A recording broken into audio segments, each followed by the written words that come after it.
এটা কোথায় জানেন? এটা হচ্ছে প্রবাস। এখানে মনে ব্যথা আর বুকে কষ্ট নিয়ে, চোখের পানি নিয়ে সবার মাঝে হাসি খুশি থাকতে হয়। এটাকেই বলে প্রবাস। আর এই প্রবাসে আসার পরেই আমি বুঝতে পারছি নিজের আপন বলতে একমাত্র আল্লাহ আর আমি, এই দুজনই আমার সঙ্গী।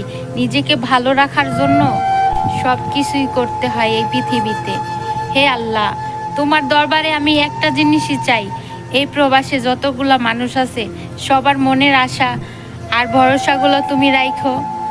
আর যত কষ্ট আছে কিছুক্ষণের জন্য সব তুমি ঠান্ডা করে দিও আল্লাহ।